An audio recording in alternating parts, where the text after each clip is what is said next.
turning to California, and so David started by talking about full employment and put it in quotation marks. And so we'll start with a question for you all. How many here think that New Jersey and New Mexico, those are David's states, Mississippi and Ohio are like California?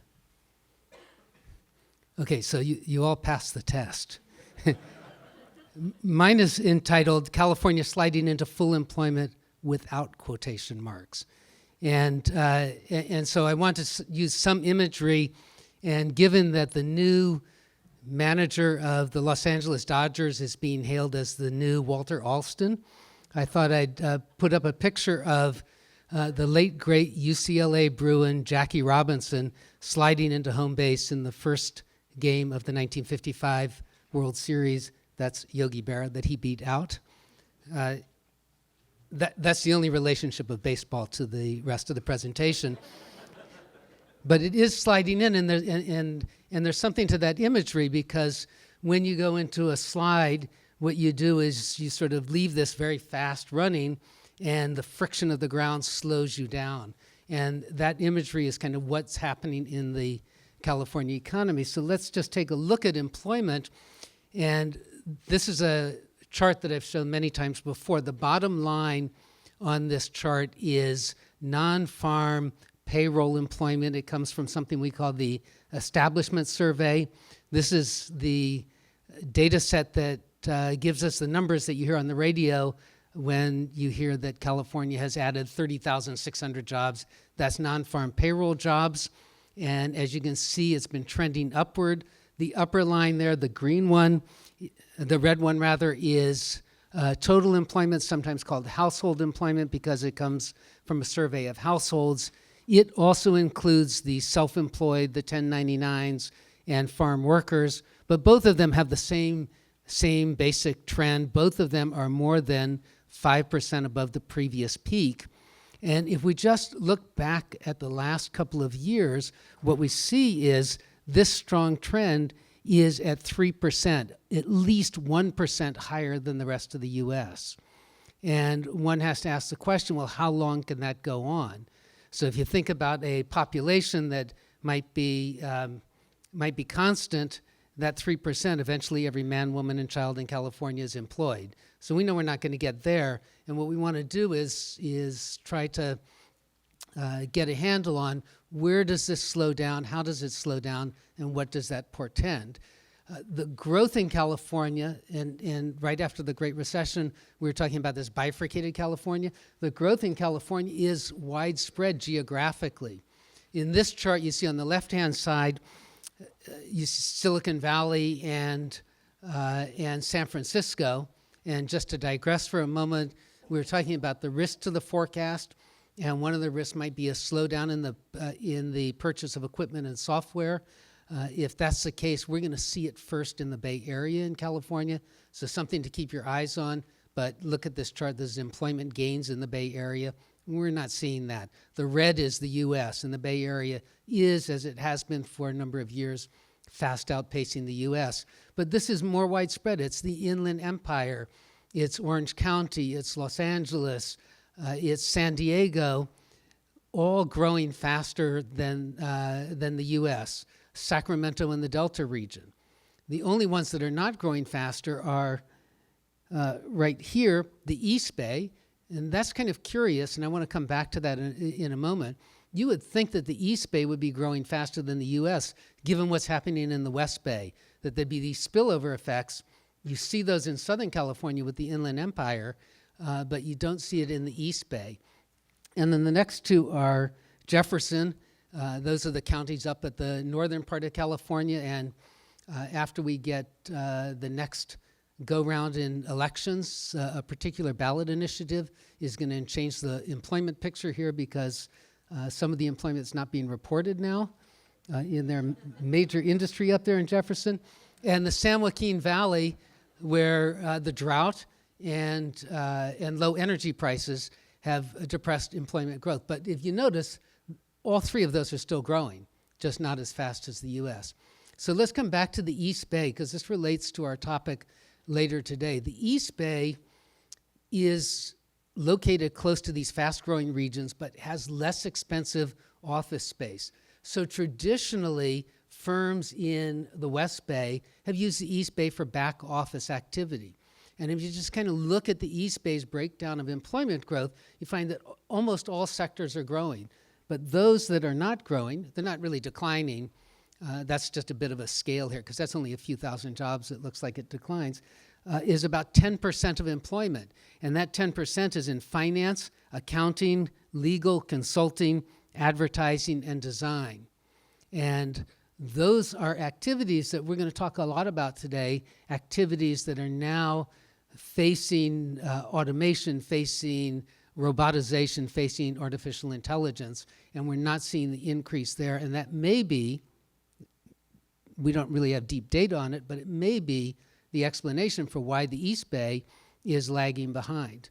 Okay, so let's return to this question of full employment, and we're back to this chart with the 3% growth and asking how long could that go on. And this is going to be related to basically population. So the first thing that I want to do is look at the employment to population ratio of the prime working age population. That's 18 to 64. And David showed you this chart, and it was 16 and above. So that's 16 to 108. I stopped this one at 64, and don't include those 65 and above. But what you notice in this is that there's a downward trend, and the downward trend starts about 1999. It starts there for the U.S. as well. This has been studied quite a bit, and there are a variety of reasons that don't entirely explain it, but explain some of it. And some of that are things such as a change in tastes, a preference for homeschooling or a preference for raising children as opposed to going into the marketplace.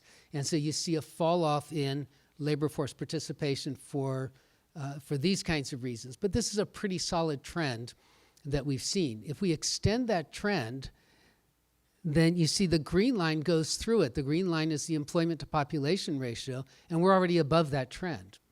But we don't have any real evidence that that trend actually extends.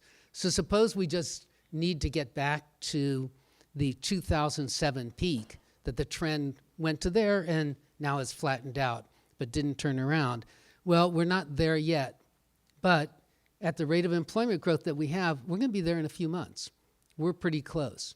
And that's the sense in which I didn't put quotes around full employment. So we reach that kind of equilibrium employment to population ratio. The only way you can grow faster is to have an increase in population. So let's take a look at population. The top line here is natural increase for 2015, and then a projection for 2016 and 2017 for California. This is pretty easy. This is fertility rates and demographics. It's these kinds of forecasts are usually very accurate and don't have much risk in them. The next line adds in immigration to California, which has been at a pretty low level. We have that immigration increasing as the labor market improves in California, as wages go up. And what we see are higher educated people moving into California and lesser educated people moving out. But on balance, we have an increase in immigration. But we don't want to be fooled by this. In the post-World War II period, all the way up through the 80s, we had massive immigration to California. But California kind of filled up, and the premium on housing, the premium on land started to build, and that discourages more immigration. So it's not going to be immigration that drives growth as in the Pat Brown days. And it's housing is one of the big reasons why we don't get more immigration. So we have the housing market improving just as with the U.S., and what you see here is 102,000 new home units this year, and that's pretty much set. And our forecast is over the next 2 years to have a 20% growth, up to 122,000.